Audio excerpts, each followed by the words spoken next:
네가 감히 내 며느리를 희롱하다니 절대 용서 못해.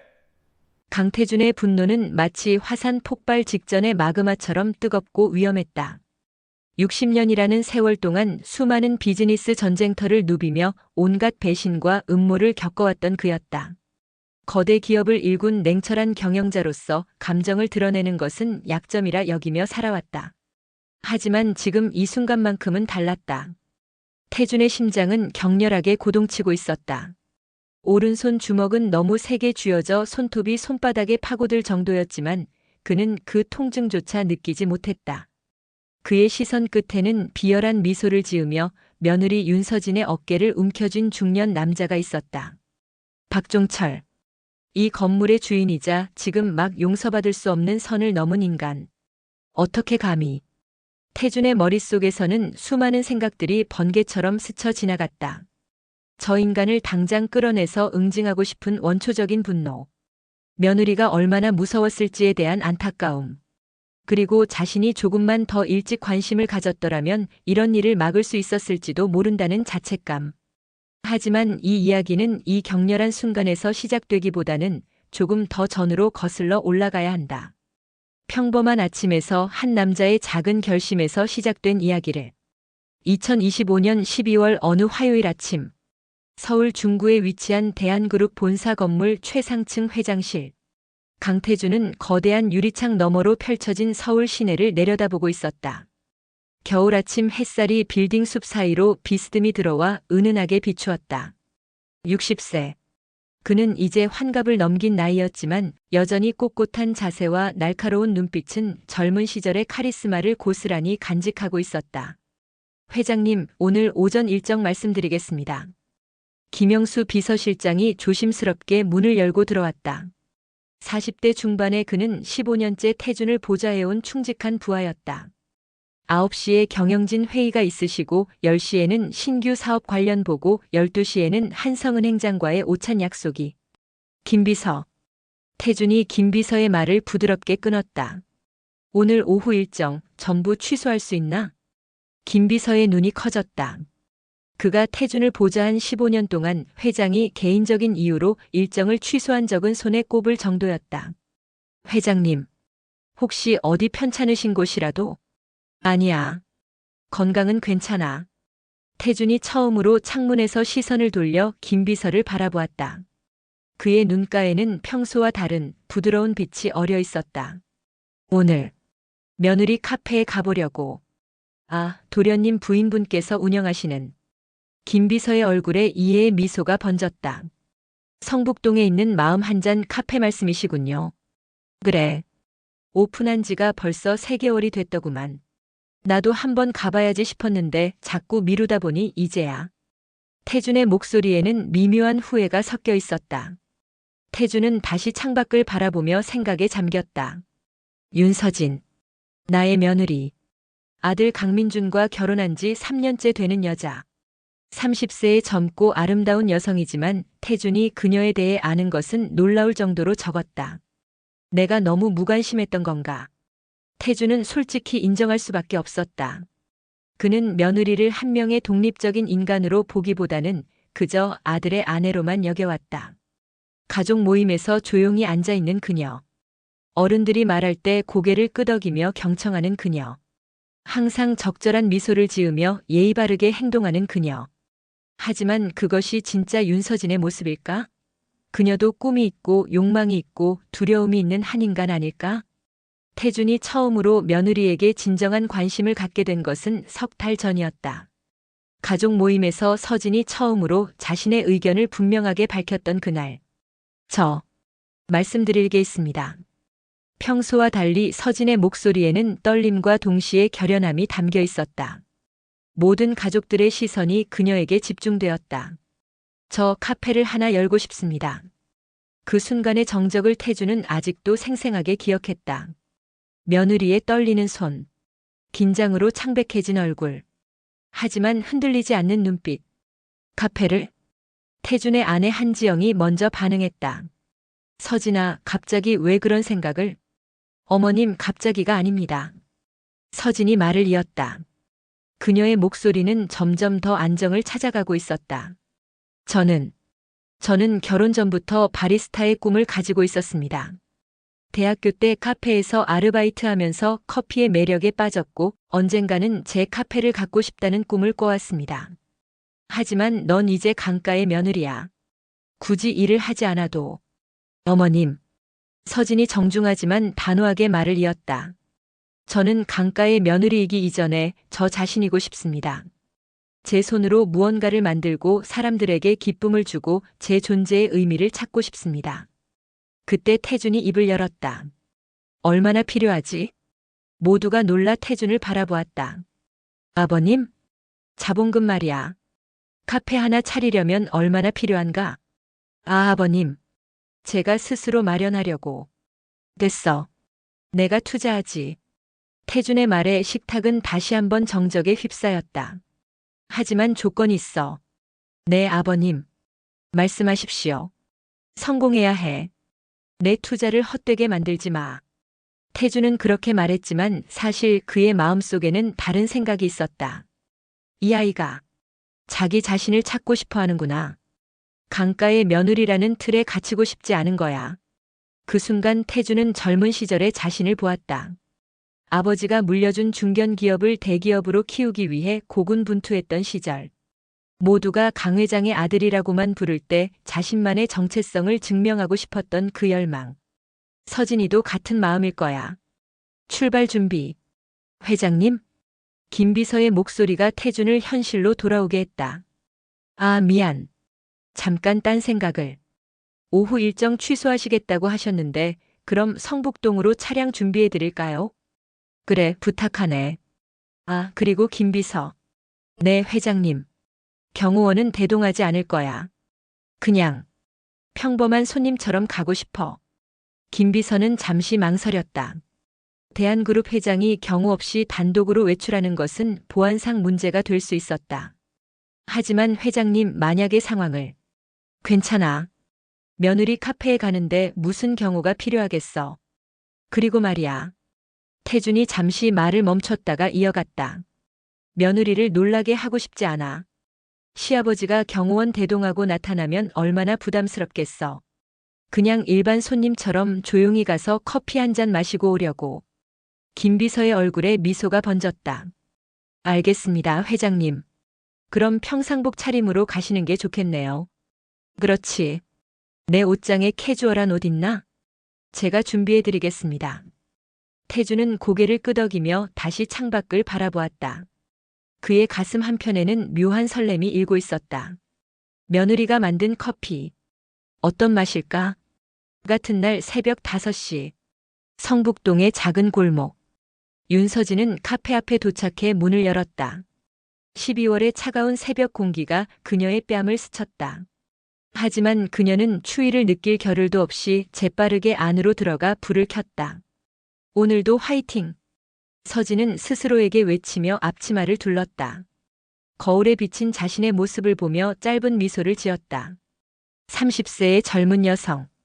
단정하게 묶은 머리와 화장기 없는 맨얼굴. 하지만 그녀의 눈에는 열정과 결의가 가득했다. 할 수 있어. 나는 할 수 있어. 서진이 매일 아침 스스로에게 하는 주문이었다. 사실 카페를 운영하는 것은 그녀가 상상했던 것보다 훨씬 힘들었다. 새벽부터 밤늦게까지 일해야 했고 장사가 안 되는 날에는 불안감이 엄습했다. 무엇보다 재벌가 며느리가 카페나 한다는 세간의 시선이 부담스러웠다. 하지만 서진은 포기하고 싶지 않았다. 아니, 포기할 수 없었다. 이것은 단순히 카페를 운영하는 것 이상의 의미가 있었다. 이것은 그녀가 자신의 정체성을 찾고 독립적인 인간으로 서는 과정이었다. 서진은 체계적으로 하루를 준비하기 시작했다. 먼저 에스프레소 머신을 점검했다. 압력, 온도 모든 것이 완벽해야 했다. 커피는 아주 작은 변수에도 맛이 달라지기 때문이다. 원두는 어제 로스팅한 것으로. 서진은 신중하게 원두를 선택했다. 그녀는 커피의 신선도에 특히 신경 썼다. 로스팅한 지 일주일 이상 지난 원두는 절대 사용하지 않았다. 그라인더로 원두를 갈면서 고소하고 깊은 향이 카페 안을 가득 채웠다.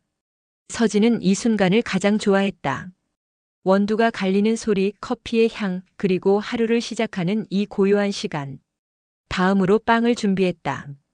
서진은 매일 아침 직접 빵을 구웠다. 크루아상, 스콘, 마들렌.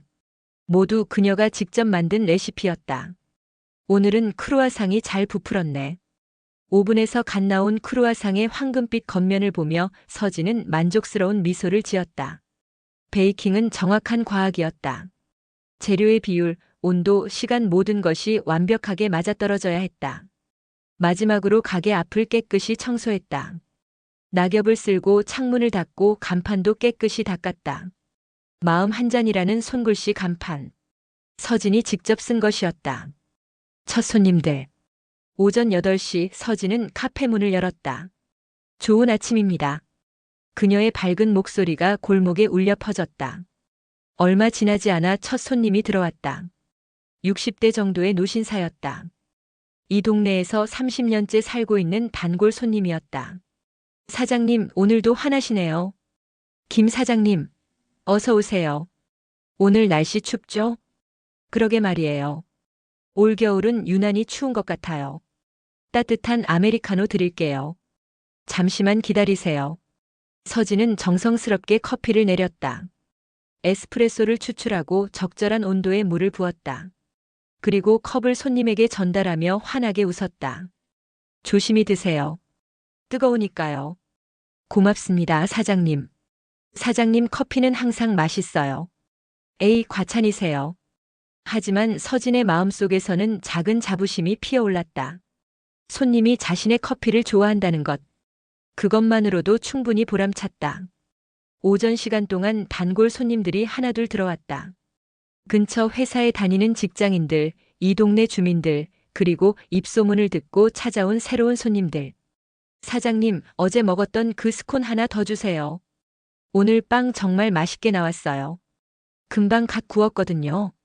와, 진짜 따뜻하다. 감사합니다. 손님들의 환한 미소를 보며 서진은 행복을 느꼈다. 이거야. 이게 내가 원했던 거야. 재벌가 며느리로서의 삶은 물질적으로는 풍요로웠지만 정서적으로는 공허했다.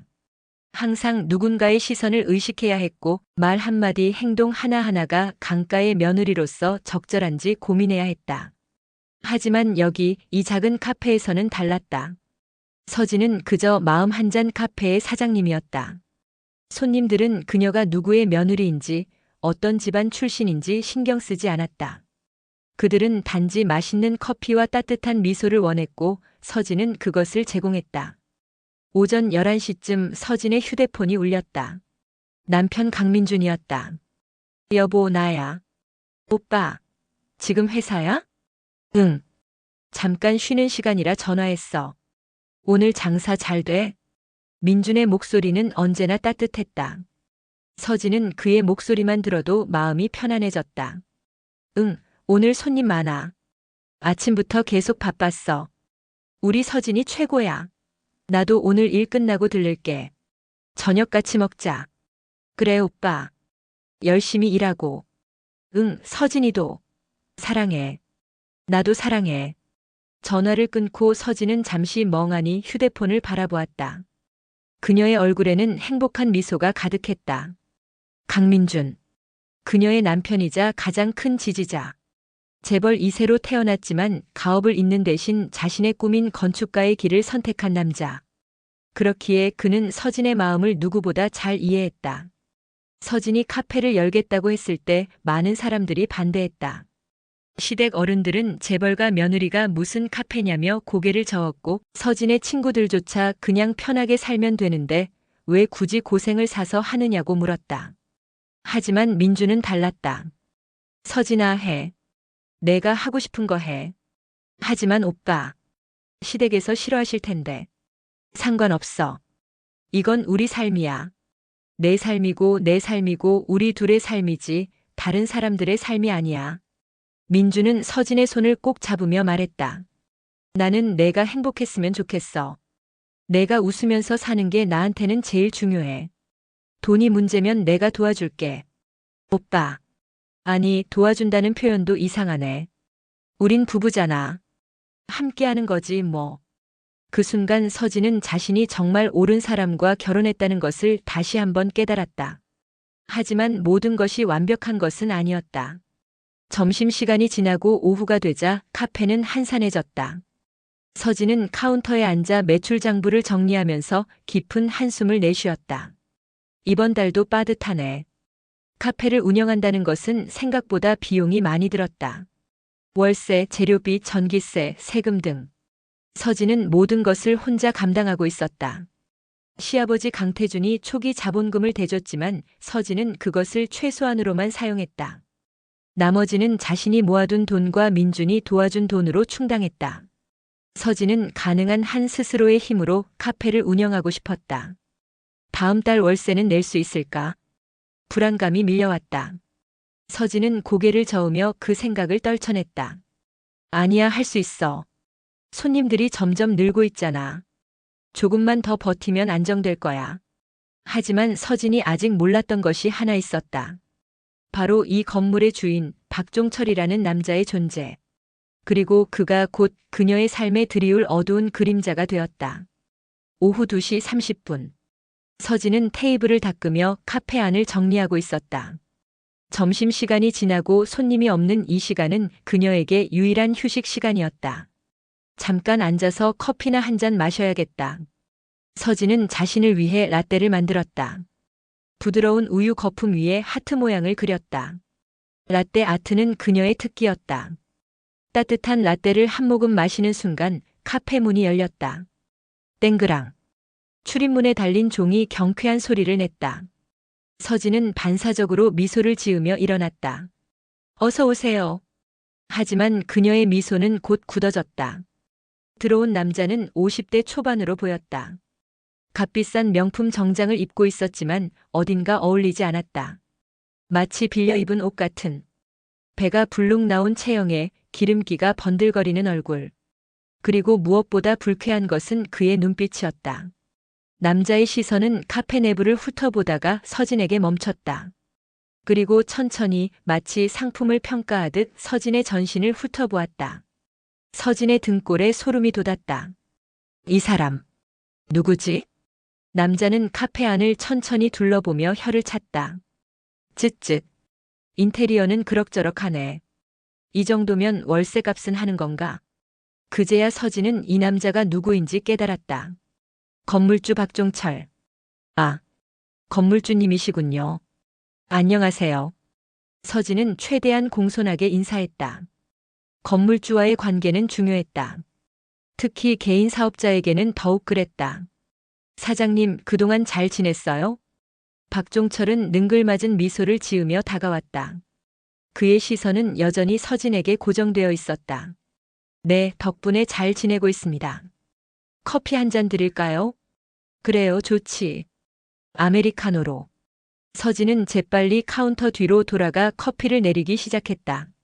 박종철과 카운터 사이의 거리가 안심이 되었다. 하지만 박종철은 카운터 바로 앞에 서서 서진을 지켜보았다. 사장님, 나이가 어떻게 되세요? 갑작스러운 개인적인 질문에 서진은 당황했다. 30입니다. 30? 아직 젊네. 결혼은 했어요? 네, 했습니다. 서진의 대답은 점점 짧아지고 있었다. 그녀는 본능적으로 이 상황이 불편하다는 것을 느꼈다. 애는 있고? 아직 없습니다. 그럼 남편이랑 둘이 사네요? 남편은 뭐 하는 사람인데? 질문이 점점 더 사적으로 변해갔다. 서진은 불쾌감을 느꼈지만 건물주라는 사실 때문에 함부로 대할 수도 없었다. 남편은 건축가입니다. 건축가? 돈 잘 버는 직업은 아닌데. 그래서 사장님이 이렇게 고생하시나 보네. 박종철의 말투에는 은근한 무시가 섞여 있었다. 서진은 입술을 깨물었다. 참자. 그냥 커피 주고 보내면 돼. 서진은 조심스럽게 아메리카노를 박종철 앞에 놓았다. 커피 나왔습니다. 맛있게 드세요.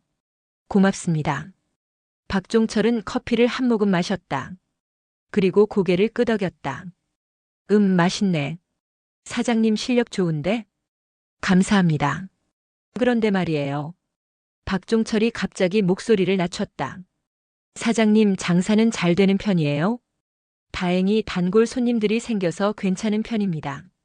그래요? 근데 내가 보기엔 점심시간 지나고 나면 꽤 한산한 것 같던데. 박종철의 말에 서진은 움찔했다. 사실이었기 때문이다.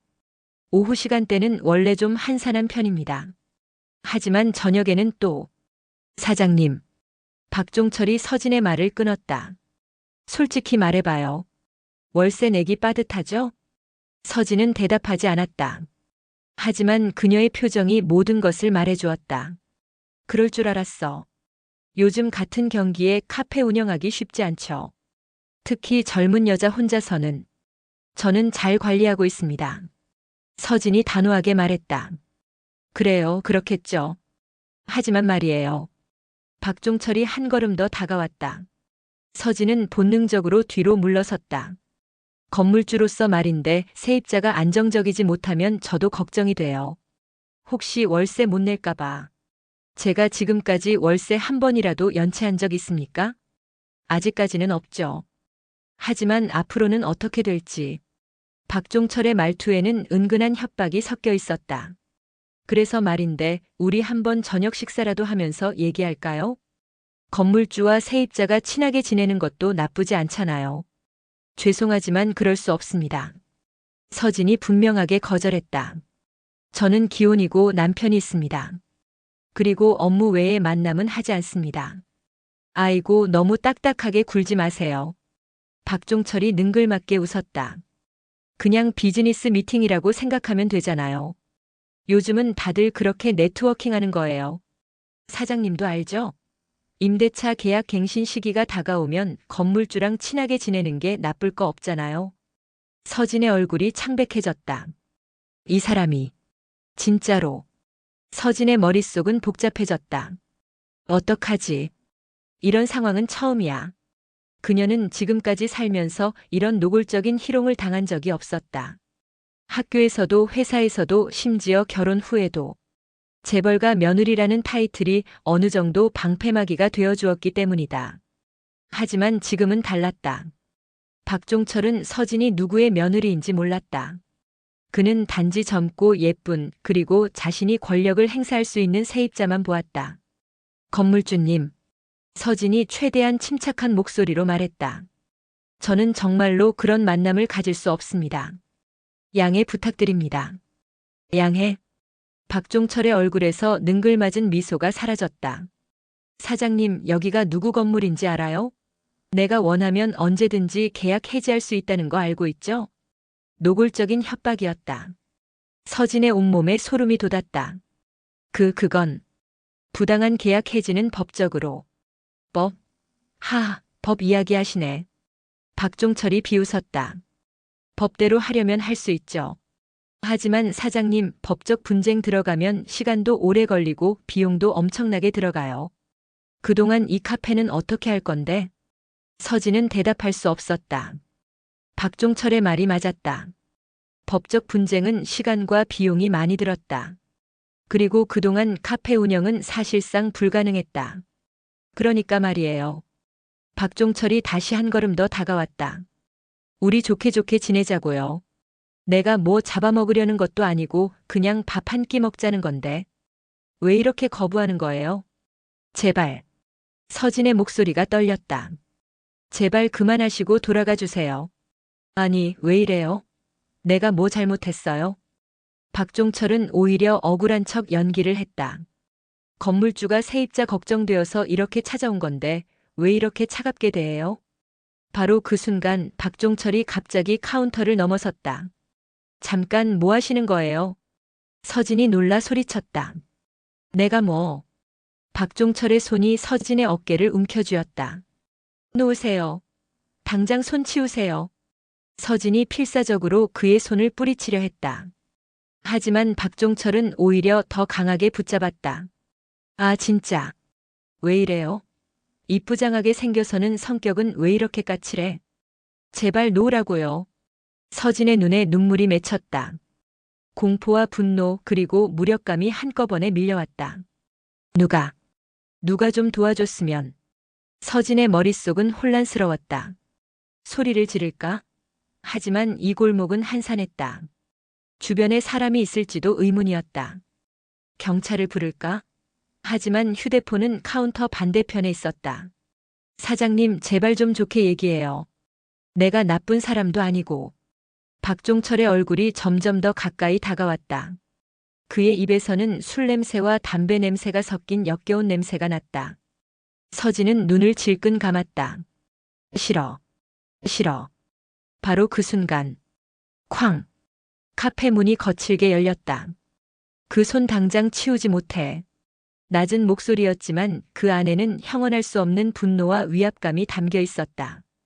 박종철이 깜짝 놀라 서진에게서 손을 떼었다. 그리고 문 쪽을 보았다. 거기에는 60대 정도로 보이는 중년 남자가 서 있었다. 고급스러운 정장을 입은 그는 전체적으로 품격이 느껴지는 외모였다.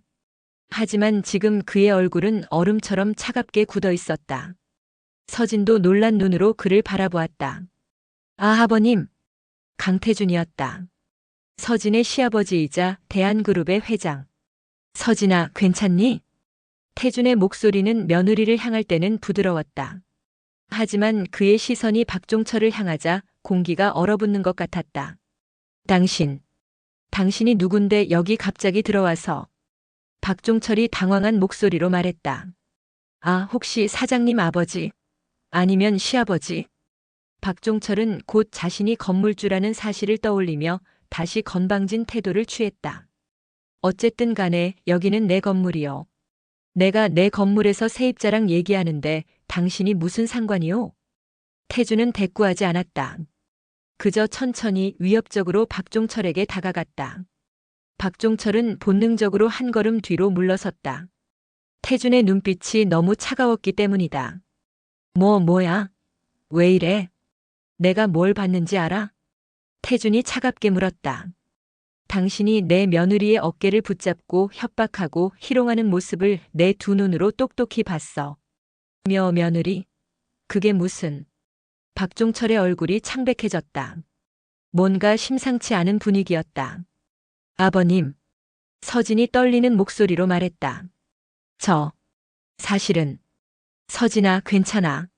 천천히 말해봐. 내가 여기 있으니까. 태준의 다정한 말에 서진은 그동안 참았던 감정이 터져 나오는 것을 느꼈다. 이 사람이 건물주인데요.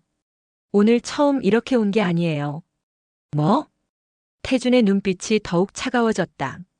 사실 한 달 전부터 가끔 오셨어요. 처음에는 그냥 건물주로서 점검 온다고 하셨고 저도 크게 신경 쓰지 않았어요. 그런데 갈수록 서진의 목소리가 떨렸다. 갈수록 노골적으로 저한테 관심을 보이셨어요.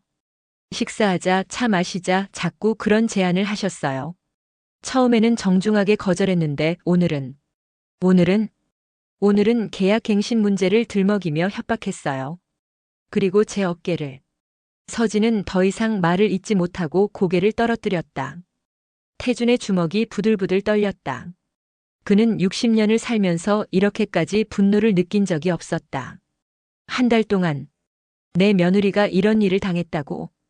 태준은 깊게 숨을 들이쉬었다. 분노를 가라앉히기 위해서였다. 그는 감정적으로 대응해서는 안 된다는 것을 알고 있었다. 이것은 철저히 법과 시스템으로 처리해야 하는 문제였다. 주머니에서 휴대폰을 꺼내 전화를 걸었다. 김비서, 지금 당장 들어와. 그리고 법무팀 이사, 당장 여기로 오라고 해. 네? 회장님, 무슨 일이십니까? 김비서의 당황한 목소리가 들렸다. 태준의 목소리에서 심상치 않은 분위기를 감지한 것이다. 됐어, 묻지 말고 빨리 와. 성북동 며느리 카페야. 주소는 알지? 네, 알고 있습니다. 5분 안에 도착하겠습니다. 전화를 끊은 태준이 박종철을 바라보았다. 박종철 씨 맞죠? 어떻게 내 이름을? 박종철은 점점 더 불안해졌다.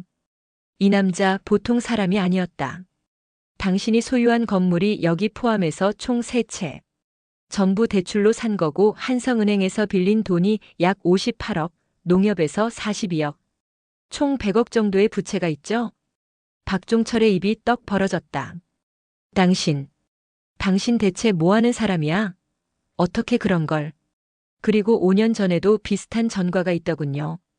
다른 건물 세입자를 상대로 성희롱을 했다가 합의금 3천만 원 주고 무마했죠.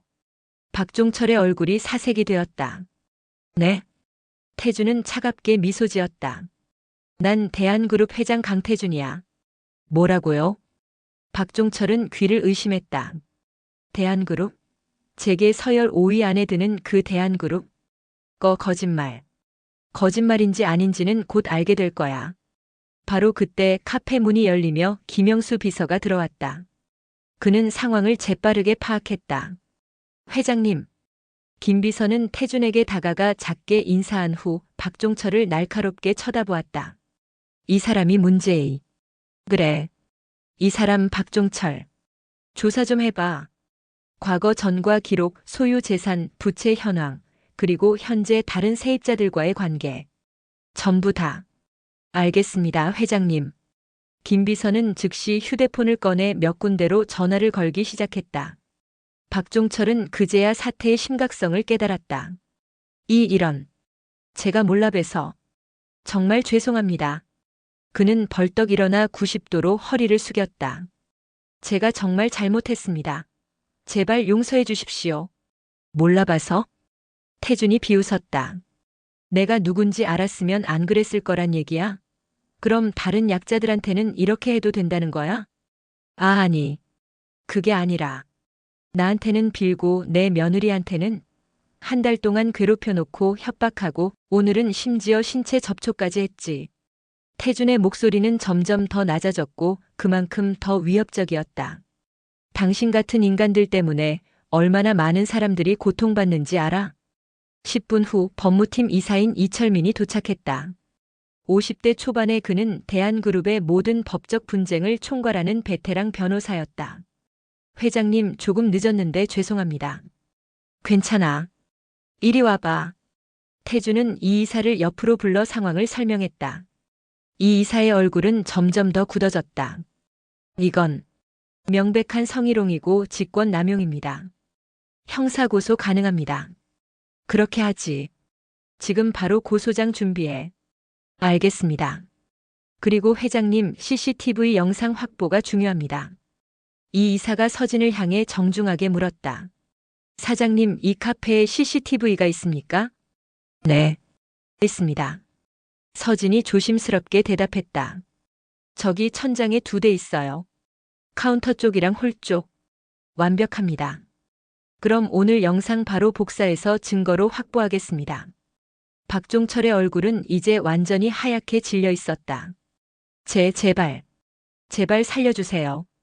제가 정말 잘못했어요. 그는 무릎을 꿇고 빌기 시작했다. 회장님, 제발 한 번만 용서해 주십시오. 다시는 안 그러겠습니다. 맹세합니다. 용서? 태준이 그를 내려다보았다. 내 며느리한테 한 달 동안 그 짓을 해놓고 이제 와서 용서를 빌어? 정말 죄송합니다. 제가 미쳤었어요. 앞으로 절대로 이런 일 없을 겁니다. 물론 없을 거야. 태준이 차갑게 말했다. 내가 확실히 못하게 만들어줄 테니까. 이철민 이사가 노트북을 꺼내 빠르게 조사를 시작했다. 대한그룹의 정보력은 상상을 초월했다. 단 20분 만에 박종철에 대한 상세한 프로필이 완성되었다. 회장님, 조사 결과입니다. 이 이사가 노트북 화면을 태준에게 보여주었다. 박종철 52세. 현재 서울시 성북동, 종로구, 마포구의 소형 상가 건물 총 3채 소유. 모두 은행 대출로 매입했으며 총 부채액은 약 100억 원입니다. 계속해. 그리고 중요한 게 있습니다. 5년 전에 종로구 건물 세입자였던 여성을 상대로 유사한 성희롱 사건이 있었습니다. 당시 피해자가 고소를 준비했으나 박종철이 합의금 3천만 원을 제시하면서 무마되었습니다. 겨우 3천만 원으로. 태준이 혀를 찼다. 더 있습니다. 이 이사가 화면을 넘겼다. 현재 이 사람이 소유한 다른 건물들에서도 비슷한 제보가 들어오고 있습니다. 마포구 건물에서 네일샵을 운영하는 20대 여성도 몇 달 전부터 비슷한 피해를 입고 있다고 합니다. 이 쓰레기 같은 놈. 태준의 분노가 한계에 달했다. 바로 경찰에 신고해. 그리고 다른 피해자들 전부 연락해서 우리 법무팀에서 전부 무료로 변호해주겠다고 전해. 알겠습니다, 회장님. 서진아. 태준이 며느리에게 다가갔다. 서진은 여전히 떨고 있었다. 좀 진정됐니? 네. 아버님. 이 사람이 정확히 언제부터 이런 행동을 했는지 말해줄 수 있겠어? 서진은 고개를 끄덕이고 떨리는 목소리로 말하기 시작했다. 처음에는 1달 전이었어요. 그때 건물주가 처음 카페에 왔어요. 그때는 어땠어? 처음에는 그냥 점검 온다고 하셨어요. 건물 상태가 괜찮은지 시설에 문제는 없는지. 그래서 저도 당연한 거라고 생각했어요. 그 다음에는 일주일 후에 다시 오셨어요. 그때는 개인적인 질문을 많이 하셨어요. 결혼은 했는지, 남편은 뭐 하는 사람인지, 애는 있는지. 서진의 목소리가 점점 더 떨렸다. 처음에는 그냥 관심 있어서 물어보시는 건가 했어요. 하지만 그 다음 주에 또 오셨을 때는, 그때는 뭐라고 했어? 저녁 식사를 하자고 하셨어요. 건물주와 세입자가 친하게 지내는 게 좋지 않냐고. 저는 정중하게 거절했어요. 하지만 그 후로도 계속 거의 일주일에 한 번씩 오셔서 같은 제안을 하셨어요. 그리고 오늘은 서진의 눈에서 눈물이 흘러내렸다. 오늘은 제가 계속 거절하니까 화를 내시면서 계약갱신 문제를 들먹이셨어요. 그리고 제 어깨를. 서진은 더 이상 말을 잇지 못했다. 이철민 이사가 카페의 CCTV 영상을 확인하고 있었다. 그의 얼굴이 점점 더 굳어졌다. 회장님, 이거 보십시오. 이사는 노트북 화면을 태준에게 보여주었다. 그곳에는 박종철이 서진의 어깨를 붙잡는 장면이 선명하게 찍혀 있었다. 이것만으로도 충분한 증거입니다. 그리고 이 이사가 며칠 전 영상으로 넘어갔다. 지난주 목요일 영상인데 여기서도 박종철이 서진 사장님에게 부적절하게 접근하는 모습이 보입니다. 이걸로 지속적인 괴롭힘이 있었다는 것을 증명할 수 있습니다. 좋아. 그거 전부 복사해서 경찰에 제출하고 우리도 백업 보관해. 알겠습니다. 박종철은 완전히 무너져 바닥에 주저앉았다. 끝났다. 나 끝났어. 30분 후 경찰이 도착했다. 김 비서가 미리 연락해둔 것이었다. 신고받고 출동했습니다. 경찰 2명이 카페 안으로 들어왔다. 네, 제가 신고한 사람입니다. 태준이 차분하게 경찰에게 설명했다. 이 남자 박종철이 제 며느리를 성희롱하고 협박했습니다. 증거는 이 카페의 CCTV에 다 찍혀 있고 저도 직접 목격했습니다. 알겠습니다. 일단 정확한 조사가 필요하겠습니다. 경찰이 박종철에게 다가갔다. 박종철 씨 맞으십니까? 네. 일단 경찰서로 동행해 주셔야겠습니다. 아니요. 저는 아무것도 안 했어요. 박종철이 마지막 발악을 했다. 그냥 건물주로서 세입자랑 얘기한 것뿐이에요. 성희롱이라니 말도 안 됩니다. 그럼 이 CCTV 영상은 뭡니까? 경찰이 노트북 화면을 보여주었다.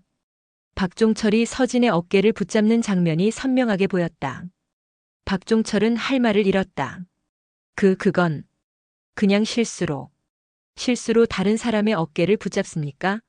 그것도 여러 차례에 걸쳐서? 경찰은 더 이상 말을 듣지 않고 박종철에게 수갑을 채웠다. 박종철 씨 성희롱 및 협박 혐의로 현행범 체포합니다. 묵비권이 있으며 경찰이 미란다 원칙을 고지하는 동안 박종철은 태준을 향해 마지막으로 애원했다. 회장님, 제발 용서해 주십시오. 하지만 태준은 차갑게 고개를 돌렸다. 이제 법이 판단할 거야. 경찰이 박종철을 연행한 후 카페는 다시 조용해졌다. 하지만 그 침묵은 평화롭지 않았다. 긴장과 충격의 흔적이 공기 중에 남아 있었다. 서진아. 태준이 부드럽게 며느리에게 다가갔다. 앉자. 우리 얘기 좀 하자. 서진은 고개를 끄덕이고 의자에 앉았다. 그녀의 다리는 여전히 떨리고 있었다. 커피 한 잔 줄래? 며느리가 만든 커피 아버지가 제대로 맛보지도 못했잖아. 네. 제일 맛있는 걸로 만들어 드릴게요. 서진은 천천히 일어나 카운터로 갔다. 익숙한 동작으로 에스프레소를 추출하고 부드러운 우유 거품을 만들고 정성스럽게 라떼 아트를 그렸다. 그 과정에서 서진의 손이 점점 안정을 찾아갔다. 커피를 만드는 것은 그녀에게 일종의 명상이었다. 복잡한 생각을 비우고 오직 커피에만 집중하는 시간. 아버님 드세요. 서진이 정성스럽게 만든 카페라떼를 태준 앞에 놓았다. 부드러운 우유 거품 위에는 섬세한 하트가 그려져 있었다. 태준은 한 모금 마셨다. 그리고 눈을 크게 떴다. 서진아, 이거 맛이 없나요? 서진의 얼굴에 걱정이 어렸다. 아니, 엄청 맛있어. 태준은 진심으로 감탄했다. 내가 지금까지 마셔본 커피 중에 최고야. 정말이야. 서진의 얼굴에 작은 미소가 번졌다. 정말요? 정말이야. 커피의 깊은 맛도 있으면서 우유 거품은 부드럽고. 그리고 이 라떼 아트 정말 예쁘다. 태주는 커피를 한 모금 더 마시며 말을 이었다. 이렇게 맛있는 커피를 만드는 며느리가 있다는 게 자랑스러워. 서진의 눈에서 눈물이 흘러내렸다. 하지만 이번에는 공포의 눈물이 아니라 감동의 눈물이었다. 아버님, 죄송해요. 서진이 고개를 숙이며 말했다. 뭐가? 제가 약했어요. 혼자 다 해결하려고 하다가 결국 아버님께 이렇게 큰 폐를 끼쳤어요. 태주는 고개를 저었다. 서진아, 너는 약한 게 아니야. 하지만 오히려 너무 강해서 문제야. 태준이 며느리의 눈을 똑바로 바라보며 말했다. 혼자 모든 걸 견디려고 하는 게 강한 게 아니야. 진짜 강한 사람은 도움이 필요할 때 도움을 요청할 줄 아는 사람이야. 서진은 태준의 말에 깊이 생각에 잠겼다. 나도 너 나이 때 비슷했어. 태준이 회상하듯 말을 이었다. 아버지 회사를 물려받고 모든 걸 혼자 해야 한다고 생각했지. 약한 모습 보이면 안 된다고, 누구한테도 의지하면 안 된다고 생각했어. 아버님도 그러셨어요? 그럼 나도 사람이야. 힘들 때도 있고 무너지고 싶을 때도 있지. 태준의 목소리가 부드러워졌다. 그런데 그게 얼마나 외로운 일인지 나중에 깨달았지. 가족이 있는데, 동료들이 있는데 왜 혼자 모든 걸 떠안으려고 했을까? 서진아, 너도 이제 알게 될 거야. 가족이 있다는 게 얼마나 큰 힘이 되는지. 아버님. 서진이 조심스럽게 말을 꺼냈다. 사실 그동안 많이 외로웠어요. 외로웠다고? 네. 강가에 시집 온 후로 저는 항상 강가의 며느리였어요. 윤서진이 아니라 그냥 강민준의 아내, 강 회장님의 며느리. 서진의 목소리가 떨렸다. 가족 모임에 가면 저는 항상 긴장했어요. 제대로 행동하고 있는지, 실수하지는 않는지, 어른들께 결례를 범하지는 않는지. 항상 제 자신을 검열하며 살았어요. 태주는 조용히 며느리의 말을 들었다. 그래서 이 카페를 열고 싶었어요. 여기서만큼은 제가 저 자신일 수 있을 것 같았어요. 강가의 며느리가 아니라 그냥 서진이로. 서진아. 하지만 그것도 쉽지 않더라고요. 사람들은 제가 재벌가 며느리라는 걸 알면 다르게 대했어요. 어떤 사람들은 비아냥거렸죠. 재벌가 며느리가 카페 놀이를 한다고. 태준의 가슴이 아팠다. 그래서 더욱 혼자 해야 한다고 생각했어요. 제 힘으로 성공해서 제가 단순히 재벌가 며느리가 아니라는 걸 증명하고 싶었어요.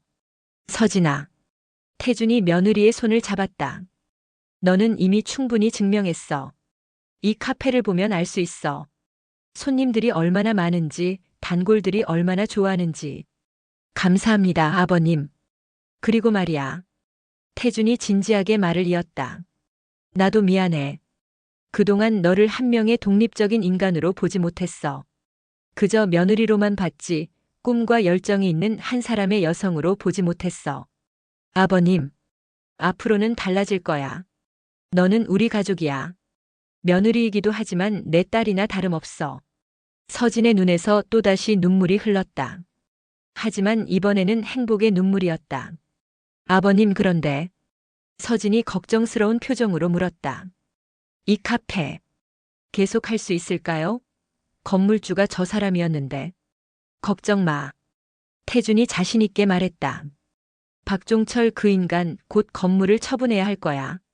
법적 분쟁 비용도 만만치 않을 테고 게다가 형사처벌까지 받으면. 그럼 이 카페는? 내가 이 건물을 사겠어. 네? 서진이 깜짝 놀라 태준을 바라보았다. 아버님, 그럴 수는 없어요. 너무 큰 선물이에요. 선물이 아니야. 태준이 웃으며 말했다. 투자야. 나는 며느리가 만드는 커피를 믿어. 이 카페는 분명 성공할 거야. 그러니까 내가 투자하는 거지. 하지만, 그리고 서진아, 솔직히 말하면. 태준이 카페를 둘러보며 말했다. 이 카페가 단순히 돈을 버는 곳이라고 생각하지 않아. 여기는 사람들에게 행복을 주는 곳이야. 따뜻한 커피 한 잔으로 맛있는 빵 한 조각으로 사람들의 하루를 조금 더 행복하게 만드는 곳. 서진은 태준의 말에 깊이 감동받았다. 그런 곳을 지키는 것, 그게 진짜 투자 아닐까? 아버님, 정말 감사합니다. 서진이 깊게 고개 숙였다. 고맙긴. 우린 가족인데. 태준은 며느리의 머리를 다정하게 쓰다듬었다. 카페 문이 다시 열렸다. 이번에는 30대 초반의 젊은 남자가 급하게 뛰어들어왔다. 서진아. 강민준이었다. 서진의 남편이자 태준의 아들. 민준 오빠. 서진이 벌떡 일어났다. 민준은 거친 숨을 몰아쉬며 아내에게 달려가 그녀를 꼭 껴안았다. 괜찮아? 다친 데는 없어? 김 비서님한테 연락받고 미친 듯이 달려왔어. 응, 괜찮아. 아버님이 도와주셔서. 민준은 그제야 아버지를 보았다. 아버지. 민준아. 부자는 서로를 바라보았다. 사실 두 사람의 관계는 그리 좋지 않았다. 민준이 건축가로 독립하겠다고 했을 때 태준은 강하게 반대했었다. 그날의 대화가 아직도 생생했다. 민준아, 너는 후계자야. 대한그룹을 이어받아야 해. 아버지, 저는 제 길을 가고 싶어요. 건축이 제 꿈이에요. 꿈으로 밥 먹고 사나? 현실을 봐야지. 저는 현실을 보고 있습니다. 제가 정말 하고 싶은 일, 제가 행복할 수 있는 일을 선택하는 게 현실적인 거 아닙니까? 넌 아직 어려서 몰라. 세상이 그렇게 호락호락하지 않아. 아버지야말로 모르시는 거 아닙니까? 저는 아버지가 아니에요. 저는 제 인생을 살고 싶어요. 그 싸움 이후 부자는 서먹해졌다. 민주는 결국 대한그룹을 떠나 독립했고 작은 건축사무소를 차렸다. 태주는 아들의 선택을 인정하지 않았지만 그렇다고 완전히 연을 끊을 수도 없었다. 아버지. 민준이 먼저 입을 열었다. 서진이를 도와주셔서 정말 감사합니다. 그는 깊게 고개를 숙였다. 당연한 거 했을 뿐이야. 태준이 담담하게 말했다. 서진이는 우리 가족이잖아. 가족을 지키는 건 내 의무야. 민주는 아버지의 말에 가슴이 뜨거워졌다. 그동안 자신이 아버지를 오해했던 것은 아닐까? 아버지. 왜?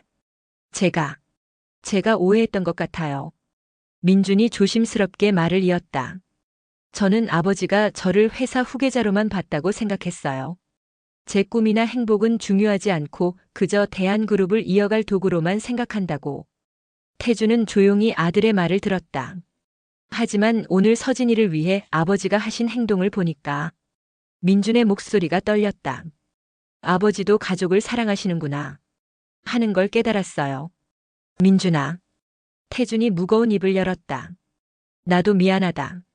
너한테 너무 많은 걸 강요했어. 아버지. 나는 내가 행복했으면 좋겠어. 건축가든 뭐든 내가 하고 싶은 일을 하면서 행복하게 사는 게 나한테는 제일 중요해. 태준의 목소리가 떨렸다. 나는 아버지한테 그런 말 한 번도 못 들어봤어. 우리 아버지는 날 항상 후계자로만 봤지 아들로는 안 봤어.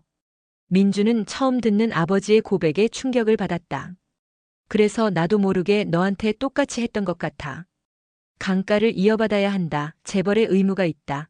그런 말들로 너를 억눌렀던 거야. 아버지. 정말 미안하다. 태준의 눈가가 촉촉해졌다. 그는 평생 감정을 잘 드러내지 않는 사람이었지만 이 순간만큼은 참을 수 없었다. 민준의 눈에서도 눈물이 흘러내렸다. 아버지. 저야말로 죄송해요. 아버지 마음도 모르고 무조건 제 주장만. 아니야. 너는 옳았어. 태준이 고개를 저었다. 자신의 꿈을 좇는 게 당연한 거야. 나는 그걸 인정하지 못한 거고. 부자는 그렇게 처음으로 진심을 나눴다. 서진은 조용히 부자의 대화를 지켜보았다. 그녀의 눈에서도 눈물이 흘러내렸다. 이것이 진짜 가족이구나. 민주는 서진에게 다가가 그녀의 손을 잡았다. 여보, 정말 괜찮아? 응. 이제는 괜찮아. 서진이 미소 지으며 대답했다. 아버님이 계셔서 괜찮았어. 그리고 서진이 태준을 바라보았다. 오늘 제가 깨달은 게 있어요. 저는 혼자가 아니라는 것. 든든한 가족이 있다는 것. 당연하지. 민준이 아내를 꼭 안으며 말했다. 우리는 가족이잖아. 언제든지 내가 지켜줄게. 나도. 태준이 두 사람을 바라보며 말했다. 내가 있는 한 우리 며느리를 누구도 해치지 못해. 김영수 비서가 조심스럽게 다가왔다. 회장님, 경찰서에서 연락이 왔습니다. 박종철의 조사가 시작되었다고 합니다. 그래. 잘 됐어. 이철민 이사는 경찰서로 가셨습니다. 윤서진 사장님의 진술서 작성을 돕기 위해서입니다. 좋아. 모든 과정을 철저히 기록하도록 해. 알겠습니다, 회장님. 태주는 다시 며느리를 바라보았다. 서진아, 오늘은 일찍 가게 문 닫고 집에 가서 쉬는 게 어때? 하지만 아직 영업시간이. 괜찮아. 오늘 충분히 힘들었잖아. 내일부터 다시 시작하면 돼. 민준도 고개를 끄덕였다. 그래, 여보. 아버지 말씀이 맞아. 오늘은 집에 가서 푹 쉬자. 서진은 잠시 망설이다가 고개를 끄덕였다. 네. 그럴게요. 다음 날 강남경찰서. 박종철은 초췌한 모습으로 조사실에 앉아 있었다. 하룻밤을 유치장에서 보낸 그는 더 이상 예전의 거만한 모습이 아니었다. 박종철 씨. 담당 형사가 차가운 목소리로 말했다. 자, 이제 진술 시작하겠습니다. 어제 오후 2시경 성북동 마음 한 잔 카페에서 무슨 일이 있었습니까? 저는 박종철이 떨리는 목소리로 말하기 시작했다. 저는 그냥 건물주로서 세입자를 점검하러 간 것뿐입니다. 점검요? 형사가 비웃었다. CCTV 영상을 봤습니다. 당신이 피해자의 어깨를 붙잡는 장면이 선명하게 찍혀 있더군요. 그것도 점검입니까? 그건. 그리고 이게 처음이 아니죠? 한 달 전부터 지속적으로 피해자에게 접근했고 식사를 제안했고 거절당하자 계약 해지로 협박했습니다. 형사가 서류를 펼쳤다. 더군다나 5년 전에도 비슷한 전과가 있더군요. 종로구 건물 세입자를 상대로 성희롱. 당시에는 합의금으로 무마됐지만 이번에는 달라요. 형사님 제발. 그리고 박종철 씨. 형사가 더 심각한 표정으로 말했다. 당신이 소유한 다른 건물 세입자들도 연락이 왔습니다. 마포구 네일샵 운영자 그리고 당신의 또 다른 건물에서 카페를 운영하는 여성. 모두 당신에게 비슷한 피해를 입었다고 진술하고 있습니다. 박종철의 얼굴이 하얗게 질렸다. 같은 시각 이철민 이사는 다른 피해자들을 만나고 있었다. 저는 대한그룹 법무팀의 이철민입니다. 이 이사가 명함을 건네며 정중하게 인사했다. 대한그룹에서 왜? 마포구에서 네일샵을 운영하는 28세의 김하은이 의아해했다. 우리 회장님의 며느리분도 박종철에게 피해를 입었습니다. 그래서 회장님께서 모든 피해자들을 돕기로 결정하셨습니다. 정말요? 네. 법적 비용은 전부 저희가 부담하겠습니다. 그러니 안심하고 진술해 주시기 바랍니다. 김하은의 눈에서 눈물이 흘렀다. 감사합니다. 정말 감사합니다. 천만에요. 그런데 정확히 언제부터 피해를 입으셨나요? 6개월 전부터였어요. 김하은이 떨리는 목소리로 말하기 시작했다. 처음에는 친절한 건물주인 줄 알았어요. 가게 잘 되냐고 물어보고 시설에 문제는 없냐고 챙겨주고. 그 다음에는요? 그 다음에는 점점 이상해졌어요. 개인적인 질문들을 하기 시작했어요. 남자친구 있냐? 결혼 계획은 있냐? 주말에는 뭐 하냐? 계속하세요. 그러다가 어느 날 저녁 식사를 하자고 했어요. 처음에는 정중하게 거절했는데 계속 제안하더라고요. 그리고 제가 계속 거절하니까 김하은의 목소리가 더 떨렸다. 월세를 올리겠다고 협박했어요. 지금도 빠듯한데 월세가 오르면 장사를 계속할 수 없거든요. 그래서요. 그래서 한 번은 어쩔 수 없이 식사를 같이 했어요. 김하은이 고개를 떨어뜨렸다. 그런데 그날 그 사람이 제 손을 잡고 호텔에 가자고. 그 다음은 어떻게 하셨나요? 도망쳤어요. 화장실 간다고 하고 그냥 뛰쳐나왔어요. 그리고 그 후로는 최대한 마주치지 않으려고 했어요. 이철민 이사는 분노가 치밀었지만 최대한 침착하게 기록했다. 충분한 증거가 됩니다. 이것으로 박종철의 상습적인 성범죄를 입증할 수 있습니다. 사건은 곧 언론에 알려졌다. 악덕 건물주 여성 세입자들 상습 성희롱. 재벌가 며느리 포함 다수 피해자 고소. 권력 이용한 성범죄 사회적 공분. 기사가 쏟아지기 시작했다. 그리고 예상치 못한 일이 벌어졌다. 더 많은 피해자들이 용기를 내기 시작한 것이다. 저도 당했어요. 저희 건물주도 똑같이 했어요. 전국 각지에서 비슷한 피해를 입은 사람들의 제보가 이어졌다. 박종철뿐만 아니라 권력을 이용해 약자를 괴롭히는 다른 건물주들, 상사들, 권력자들에 대한 고발이 쏟아졌다. 이것은 단순히 한 사람의 범죄를 넘어선 사회 전체의 구조적 문제에 대한 각성이었다. 강태준은 본사 회장실에서 이 모든 보도를 지켜보고 있었다. 김비서. 네, 회장님. 우리 법무팀 이런 사건들 전부 무료로 변호해 줄 수 있나? 회장님, 그러시면 비용이 상당할 텐데요. 상관없어. 태준이 단호하게 말했다. 돈은 나중에 벌면 돼. 지금 중요한 건 정의야. 알겠습니다, 회장님. 법무팀에 지시하겠습니다. 그리고 이 기회에 약자 보호 재단을 하나 만들까 해. 성희롱, 갑질, 부당한 대우를 받는 사람들을 법적으로 지원하는 재단. 좋은 생각이십니다, 회장님. 내가 이 나이까지 살면서 깨달은 게 있어. 태준이 창밖을 바라보며 말했다. 돈과 권력은 그 자체로는 의미가 없어. 그걸 어떻게 사용하느냐가 중요하지. 회장님. 나는 그동안 회사 키우는 데만 집중했어. 매출, 시장 점유율, 주가. 그런 숫자들에만 매달렸지. 태준이 깊은 한숨을 내쉬었다. 하지만 진짜 중요한 건 사람이야. 우리 직원들, 우리 가족, 그리고 사회의 약자들. 그들을 보호하고 돕는 게 진짜 기업의 역할 아닐까? 김비서는 태준의 변화에 깊이 감동받았다. 회장님, 제가 15년간 모셔왔지만 오늘 회장님이 가장 멋있어 보이십니다. 태준이 피식 웃었다. 늦었지만 이제라도 제대로 해보려고. 6개월이 흘러 박종철의 재판날이 다가왔다. 서울중앙지방법원 417호 법정. 방청석은 가득 찼다. 언론, 피해자들, 그리고 이 사건에 관심을 가진 수많은 시민들. 기립. 재판장이 입장하자 모두가 일어섰다. 피고인석에는 초췌한 모습의 박종철이 앉아 있었다. 6개월간의 구속 생활로 그는 완전히 다른 사람이 되어 있었다. 피고인 박종철에 대한 성폭력 범죄의 처벌 등에 관한 특례법 위반, 강요, 협박 사건을 시작하겠습니다. 재판장이 엄숙하게 말했다. 존경하는 재판장님. 검사가 일어서서 말하기 시작했다. 피고인 박종철은 건물주라는 지위를 악용하여 여러 여성 세입자들에게 지속적으로 성희롱과 협박을 자행했습니다. 검사는 증거 자료들을 제시하기 시작했다. 먼저 피해자 윤서진 씨의 경우 CCTV 영상을 보시면 대형 스크린에 영상이 재생되었다.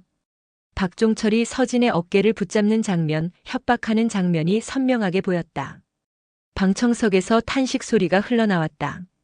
그리고 피해자 김하은 씨의 경우 검사는 계속해서 증거들을 제시했다. 문자 메시지, 통화 녹음, 다른 목격자들의 진술. 피고인은 5년 전에도 유사한 범죄를 저질렀으며 당시 합의금으로 무마한 후 또다시 같은 범죄를 반복했습니다. 이는 상습성과 반성의 여지가 없음을 보여줍니다. 검사의 목소리가 점점 더 강해졌다. 재판장님, 이 사건은 단순히 한 개인의 일탈이 아닙니다. 우리 사회에 만연한 권력형 성범죄의 전형적인 사례입니다. 건물주, 상사, 갑의 위치에 있는 사람들이 자신의 권력을 이용해 약자를 괴롭히는 이런 범죄가 얼마나 많습니까? 그리고 얼마나 많은 피해자들이 두려움 때문에 침묵해왔습니까? 검사가 피해자들이 앉아있는 쪽을 바라보았다. 하지만 이번에는 달랐습니다. 피해자들이 용기를 냈습니다. 그리고 그 용기 덕분에 더 많은 피해자들이 나올 수 있었습니다. 재판장님, 이 사건에 대해 엄벌을 구형하는 것은 단순히 피고인을 처벌하기 위함이 아닙니다. 이것은 우리 사회에 명확한 메시지를 보내는 것입니다. 권력을 이용한 성범죄는 절대 용납될 수 없다고 검사가 최종 발언을 했다. 따라서 검찰은 피고인 박종철에게 징역 5년을 구형합니다. 재판장이 말했다. 피해자 진술을 듣겠습니다. 피해자 윤서진 씨, 앞으로 나오십시오. 서진이 천천히 증인석으로 걸어갔다. 그녀의 손은 떨리고 있었지만 그녀의 눈빛은 흔들리지 않았다. 방청석에서 태준과 민준, 그리고 지영이 며느리를 응원하는 눈빛으로 바라보았다. 피해자는 사건 당일 상황에 대해 진술해 주시기 바랍니다. 네. 서진이 깊게 숨을 들이쉬고 말하기 시작했다. 저는 성북동에서 마음 한 잔이라는 작은 카페를 운영하고 있습니다. 제 꿈이었고 제가 정말 하고 싶었던 일이었습니다. 서진의 목소리는 떨렸지만 점점 안정을 찾아갔다. 피고인 박종철은 제가 임대한 건물의 주인이었습니다. 처음에는 그저 평범한 건물주인 줄 알았습니다. 하지만 한 달 전부터 상황이 달라졌습니다. 피고인은 자주 카페에 찾아왔고 점점 더 개인적인 질문들을 했습니다. 그리고 식사를 함께 하자고 제안했습니다. 저는 정중하게 거절했습니다. 하지만 피고인은 계속해서 같은 제안을 했고 제가 거절하자 계약 갱신 문제를 들먹이며 협박했습니다. 서진의 눈에서 눈물이 흘렀다. 그날은 더 심했습니다. 피고인은 카운터를 넘어 저에게 다가왔고 제 어깨를 붙잡았습니다. 저는 너무 무서웠습니다. 만약 시아버님이 그때 오시지 않았다면 저는 어떻게 됐을지 모릅니다. 서진이 잠시 말을 멈췄다가 다시 이어갔다. 재판장님, 저는 이 사건이 저만의 문제가 아니라는 것을 압니다. 저처럼 고통받는 사람들이 너무 많습니다. 하지만 저는 운이 좋았습니다. 저를 도와줄 가족이 있었고 법적으로 싸울 수 있는 힘이 있었습니다. 그런데 그런 힘이 없는 사람들은 어떻게 합니까? 서진의 목소리가 간절해졌다. 제발 이런 범죄에 대해 엄벌을 내려주십시오. 그래야 더 이상 이런 피해자가 생기지 않을 것입니다. 방청석에서 박수가 터져나왔다. 재판장이 망치를 두드려 정숙을 요청했지만 그의 눈에도 감동이 어려 있었다. 모든 심리가 끝나고 최종 판결의 날이 왔다. 피고인 박종철은 일어서십시오. 박종철이 떨리는 다리로 일어섰다. 재판장이 엄숙하게 판결문을 읽기 시작했다. 피고인은 건물주라는 지위를 이용하여 여러 여성 세입자들에게 지속적으로 성희롱과 협박을 자행하였으면 이는 성폭력 범죄의 처벌 등에 관한 특례법 및 형법상 강요, 협박죄에 해당한다. 더욱이 피고인은 과거에도 유사한 범죄로 처벌받은 전력이 있음에도 불구하고 반성하지 않고 동일한 범죄를 반복하였다. 이는 피고인의 상습성과 죄질의 불량함을 보여주는 것이며 엄벌이 필요하다고 판단된다. 재판장이 잠시 숨을 고르고 최종 판결을 선고했다. 따라서 본 재판부는 피고인 박종철에게 징역 4년을 선고한다. 박종철이 그 자리에 주저앉았다. 그리고 성폭력 치료 프로그램 80시간 이수, 피해자들에 대한 배상금 각 5천만 원씩 총 1억 5천만 원을 지불할 것을 명한다. 또한 피고인의 신상 정보를 3년간 공개하고 10년간 아동 청소년 관련 기관 및 장애인 복지시설 취업을 제한한다. 방청석에서 안도의 한숨과 함께 작은 환호가 터져나왔다. 법정 밖에서 재판이 끝나고 피해자들과 지지자들이 법정 밖에 모였다. 서진은 다른 피해자들과 포옹했다. 우리가 해냈어요.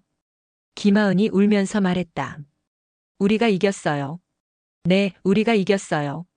서진도 눈물을 흘리며 대답했다. 태주는 조금 떨어진 곳에서 그 장면을 지켜보았다. 그의 눈에도 눈물이 맺혀 있었다.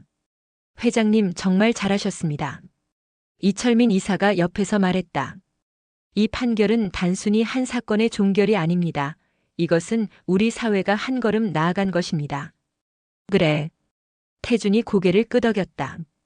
하지만 이게 끝이 아니야. 이제 시작이지. 무슨 말씀이십니까?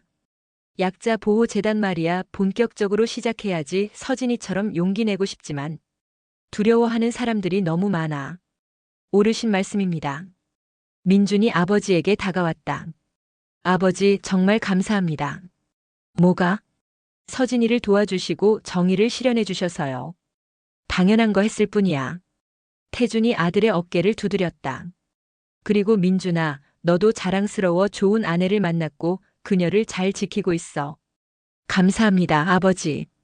부자는 서로를 바라보며 미소 지었다. 이제 그들 사이의 벽은 완전히 허물어졌다. 판결 이후 일주일 서진은 카페를 재정비했다. 재판 기간 동안 카페는 임시 휴업 상태였다 하지만 이제 다시 문을 열 시간이었다. 오늘부터 다시 시작이야. 서진은 스스로에게 말하며 카페 문을 열었다. 놀랍게도 오픈하자마자 수많은 손님들이 찾아왔다. 사장님, 뉴스에서 봤어요. 정말 대단하세요. 용기 내주셔서 감사해요. 덕분에 저도 용기를 얻었어요. 사장님의 커피가 제일 맛있어요. 항상 응원합니다.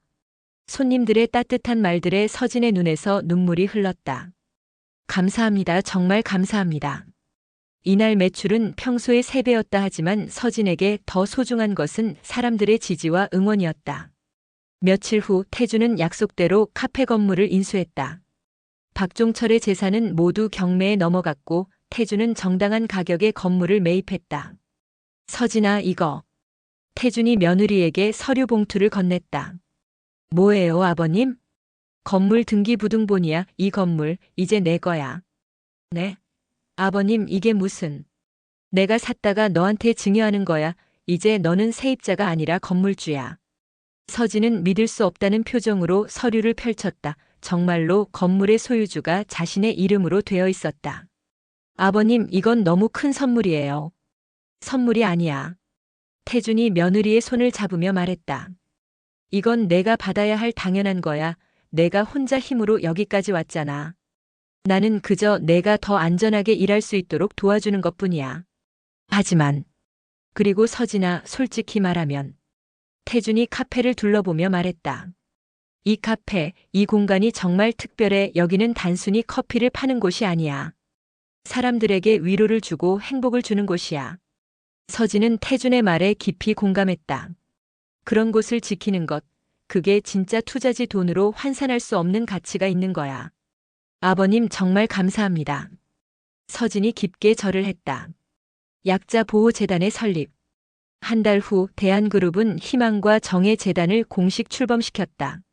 오늘 이 자리에서 희망과 정의 재단의 출범을 선언합니다. 강태준이 기자회견장에서 말했다. 이 재단의 목적은 명확합니다. 권력의 횡포에 시달리는 약자들을 보호하고 법적으로 지원하는 것입니다. 성희롱, 갑질, 부당해고, 임금체불 등 부당한 대우를 받지만 대응할 힘이 없는 사람들. 이 재단이 그들의 편에 서겠습니다. 태준의 선언에 기자들이 질문을 쏟아냈다.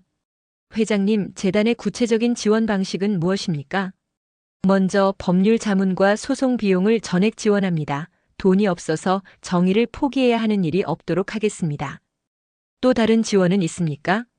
심리 상담도 제공합니다. 이런 사건의 피해자들은 육체적 피해뿐만 아니라 정신적 트라우마도 큽니다. 전문 상담사들이 무료로 상담을 제공할 것입니다. 재단의 재원은 어떻게 마련하십니까? 초기 자본금 100억 원은 제가 개인적으로 출연합니다. 그리고 대한그룹은 매년 순이익의 1%를 재단에 기부할 것입니다. 기자회견이 끝난 후 수많은 신청이 들어왔다. 재단이 공식 출범한 지 일주일 만에 300건이 넘는 상담 요청이 접수되었다. 회장님, 예상보다 훨씬 많은 신청이 들어오고 있습니다. 김 비서가 보고했다. 그만큼 도움이 필요한 사람들이 많다는 거겠지.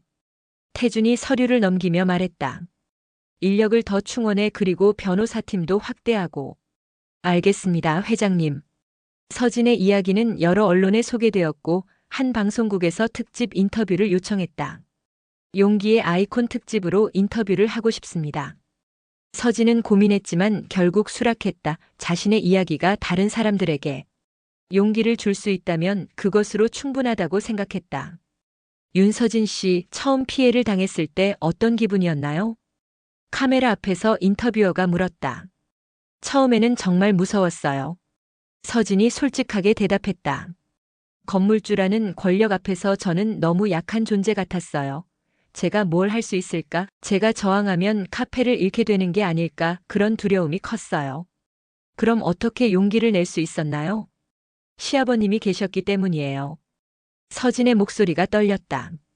시아버님이 저를 진짜 가족처럼 대해주셨어요. 며느리가 아니라 딸처럼 그 사랑과 지지가 저에게 힘이 됐어요. 많은 분들이 서진 씨를 용기의 아이콘이라고 부르는데 어떻게 생각하세요? 저는 특별한 사람이 아니에요. 서진이 카메라를 똑바로 바라보며 말했다. 저도 그냥 평범한 사람이고 무섭고 두려웠어요. 하지만 제가 깨달은 건 용기는 두려움이 없는 게 아니라는 거예요. 그럼 용기란 무엇인가요? 두려워도 행동하는 거예요. 무섭지만 맞서는 거예요. 그리고 혼자가 아니라는 걸 기억하는 거예요. 서진의 말에 스튜디오가 조용해졌다. 만약 지금 비슷한 상황에 있는 분들이 이 방송을 보고 계신다면 한 말씀 해주시겠어요? 혼자가 아니에요. 서진이 간절하게 말했다. 당신은 혼자가 아니에요. 도와줄 사람들이 있어요. 용기를 내세요. 침묵하지 마세요. 당신의 목소리를 내세요. 그리고 기억하세요. 잘못한 건 가해자예요. 피해자가 아니에요. 부끄러워할 이유가 없어요. 방송이 나간 후 엄청난 반응이 있었다. 재단에는 더 많은 상담 요청이 들어왔고 용기를 내서 신고하는 사람들이 늘어났다. 서진의 인터뷰는 많은 사람들에게 희망의 메시지가 되었다. 이 글을 읽는 모든 이들에게 만약 당신이 지금 부당한 대우를 받고 있다면, 만약 당신이 약자의 편에 설 수 있는 위치에 있다면, 만약 당신이 변화를 만들고 싶다면 행동하세요. 작은 용기가 큰 변화를 만듭니다. 한 사람의 선택이 세상을 바꿉니다. 강태준의 이야기는 끝났지만 우리의 이야기는 계속됩니다. 정의를 위해, 사랑을 위해, 더 나은 세상을 위해. 이 이야기가 여러분에게 잔잔한 울림을 주었다면, 그리고 진정한 가족이 무엇인지 생각하게 됐다면, 무료 구독과 알림 설정을 눌러주세요. 여러분의 작은 용기를 응원합니다. 감사합니다.